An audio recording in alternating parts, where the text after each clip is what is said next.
Assalamualaikum warahmatullahi wabarakatuh. Perkenalkan, kami dari kelompok 2. Nah, di sini kami akan membahas mengenai skala waktu. Nah, langsung saja metode penentuan waktu.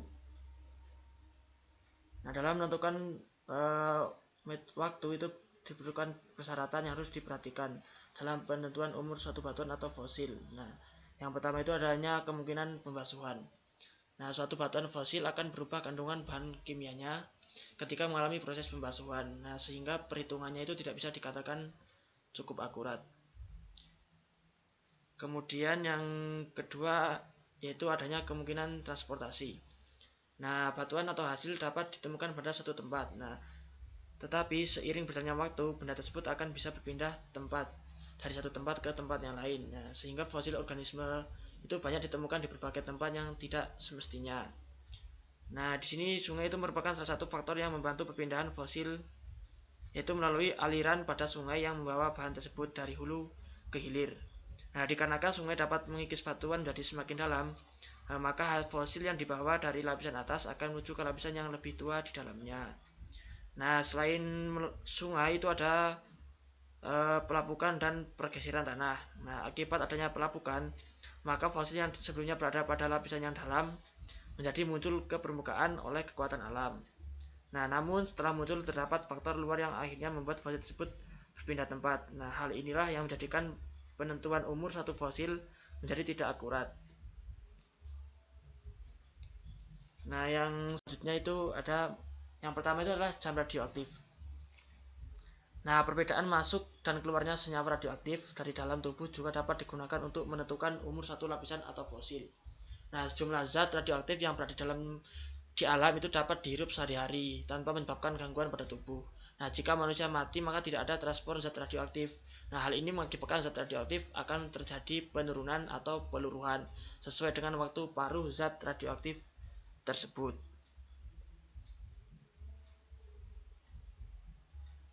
Nah, zat radioaktif itu dapat meluruh dalam skala jam, hari, tahun, abad, ataupun ada yang menghabiskan waktu berabad-abad. Nah, perubahan jumlah zat radioaktif di alam itu dibandingkan dengan di dalam tubuh relatif lebih konstan atau tidak berubah, yaitu melalui perbandingan jumlah per volume antara di tubuh dengan di alam, sehingga dapat diprediksi berapa umur zat radioaktif tersebut. Nah, di sini rumus yang digunakan untuk menghitung perkiraan fosil atau batuan adalah sebagai berikut. T sama dengan 1 per L ln N plus NR per N, di mana T itu adalah umur untuk menentukan umurnya, kemudian L itulah peluruhan, kemudian N itu jumlah zat radioaktif yang sekarang, sedangkan NR itu N0 per N. N sendiri adalah jumlah zat radioaktif sekarang. Nah, di sini ada tabel zat radioaktif yang digunakan dalam menentukan umur batuan atau fosil. Nah, biasanya itu adalah isotop, itu ada karbon, ada potasium, rubidium. Nah, di situ ada peluruhan, nilai peluruhannya masing-masing, juga waktu paruh masing-masing.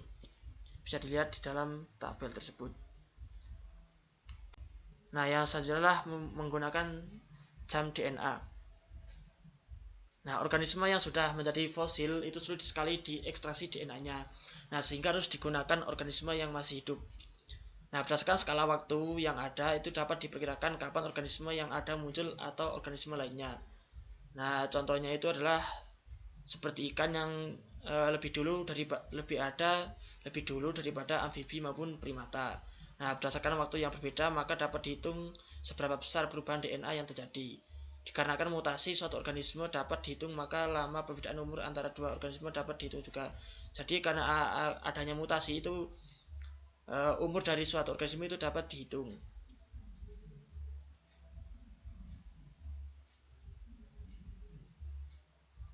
Nah, berdasarkan dari rantai homolog yang dibandingkan, selain adanya perbedaan juga terdapat adanya kesamaan pada sejumlah asam nukleat.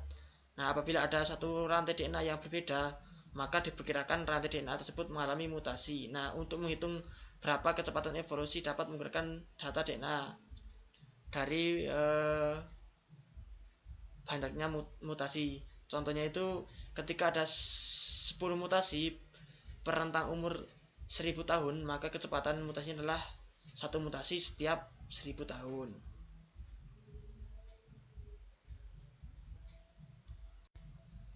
Nah, yang selanjutnya itu penggunaan hasil fosil polen. Nah, palinologi adalah studi tentang serbuk sari. Nah, para ilmuwan di Museum Negara bagian Illinois itu mempelajari serbuk sari fosil yang telah diawetkan di gambut dan sedimen danau. Nah, serbuk sari itu terawetkan paling baik jika di lingkungan sedimen kekurangan oksigen atau bersifat asam. Nah, kondisi yang tidak menguntungkan bagi organisme ini menguraikan serbuk sari. Nah, serbuk sari fosil adalah jenis data penting untuk merekonstruksi vegetasi masa lalu. Nah, karena vegetasi peka terhadap iklim, serbuk sari fosil adalah jenis data proksi yang sangat penting untuk merekonstruksi iklim masa lalu. Nah, di sini serbuk sari adalah jenis fosil yang sangat berharga untuk merekonstruksi lingkungan masa lalu itu karena ada beberapa alasan. Nah, yang pertama itu sedimen di hampir semua danau alami yang permanen akan mengandung fosil serbuk sari yang melimpah. Nah, itu tidak sulit untuk menemukannya. Sedimen danau dalam 1 cm kubik biasanya mengandung puluhan atau ratusan ribu butir serbuk sari. Kemudian yang kedua itu serbuk sari dilepaskan ke udara dan diangkut agak jauh. Nah, kumpulan serbuk sari di sedimen mewakili vegetasi dari wilayah umum di sekitar lokasi, bukan habitat tunggal kecil mungkin khusus maupun khusus. Yang ketiga itu semua tumbuhan tingkat tinggi menghasilkan serbuk sari atau spora. Nah, kumpulan serbuk sari akan mewakili berbagai macam tumbuhan dari wilayah tersebut. Jadi serbuk sari yang terbentuk itu akan mewakili dari suatu wilayah. Kemudian serbuk sari terakumulasi terus-menerus. Tahun demi tahun, para ilmuwan itu dapat mengkonstruksi perubahan vegetasi selama ribuan tahun dan menentukan kapan dan seberapa cepat perubahan terjadi. Nah, beberapa danau bahkan memiliki lapisan tahunan seperti lingkaran pohon yang memungkinkan untuk merekonstruksi variabilitas iklim jangka pendek selama ratusan atau ribuan tahun. Jadi melalui lingkaran pohon itu bisa diperkirakan umur dari suatu organisme atau tumbuhan. Nah, yang selanjutnya adalah penggunaan data eksperimen. Nah, tidak ada jaminan bahwa menggunakan data eksperimen itu akurat. Nah, data yang digunakan sekarang itu berlaku juga 1000 tahun yang lalu. Nah, caranya adalah dengan menghitung kecepatan mutasi yang dapat diamati dalam populasi yang dipelihara di laboratorium. Nah, hal ini dilakukan pada banyak organisme. Antara lain itu ada ragi, bakteri, lalat buah atau Drosophila melanogaster dan mencit atau Musculus. Nah, caranya itu adalah dengan metode multilogus. Nah, jumlah individu betina suatu organisme itu mengandung jumlah gen yang homozigot resesif. Nah, jika disilangkan dengan individu jantan yang homozigot dominan, nah itu keturunannya diharapkan akan berfenotip dominan. Nah, ternyata ada jumlah keturunan yang tidak. Nah, hal ini berarti bahwa ada mutasi yang jadi dari alel dominan menjadi alel yang resesif. Nah, di sini ada tabel kecepatan mutasi suatu gen pada bermacam-macam organisme. Di sini dicontohkan ada Bacteriophage T2. Itu gen yang bermutasi inhibitor lysis.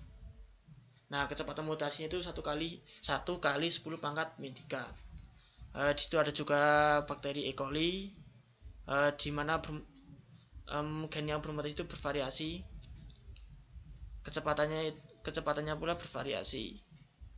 Nah, masih ada juga Chlamydomonas.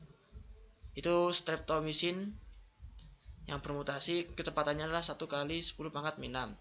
Kemudian ada Ziamys dan ada yang lain, bisa dilihat dalam tabel.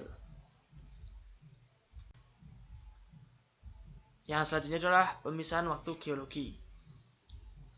Nah, waktu geologi itu dipisah atas jumlah, ada eon, era, periode, kurun, atau epoch, dan formasi atau masa. Nah, suatu era itu dapat menyangkut banyak periode, dan satu periode itu dapat terjadi beberapa kurun, dan seterusnya.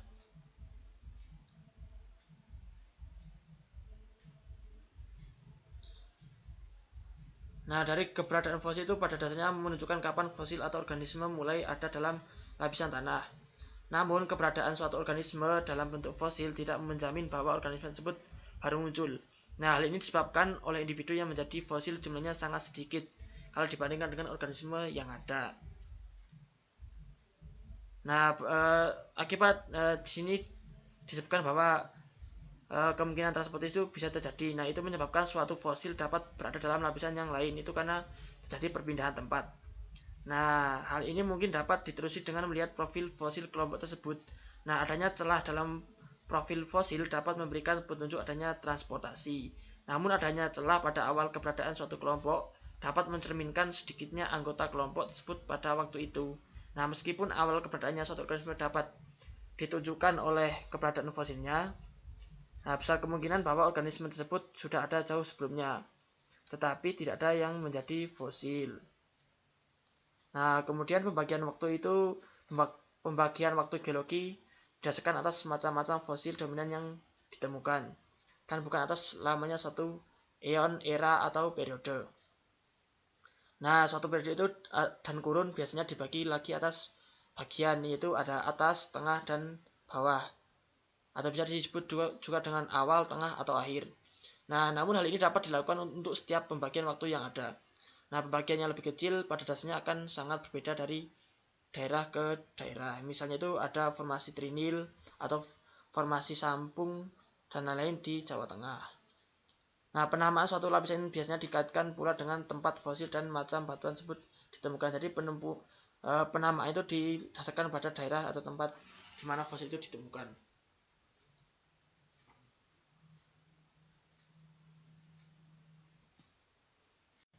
Nah, di sini ada data fosil dari jumlah kelompok organisme dan waktu munculnya permukaan bumi.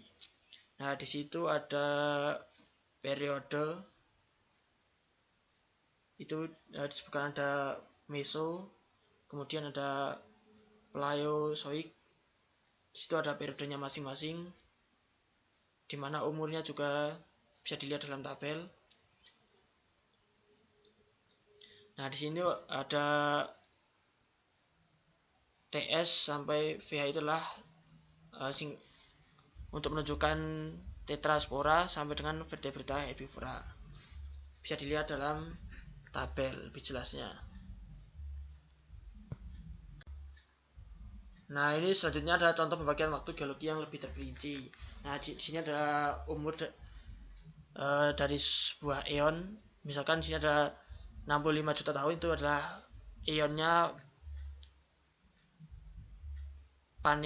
Panerozoik. Itu ada era Mesozoik. Periodenya dibagi ada 3. Ada Kretasia atas, ada Kretasia bawah, dan juga Jurassic.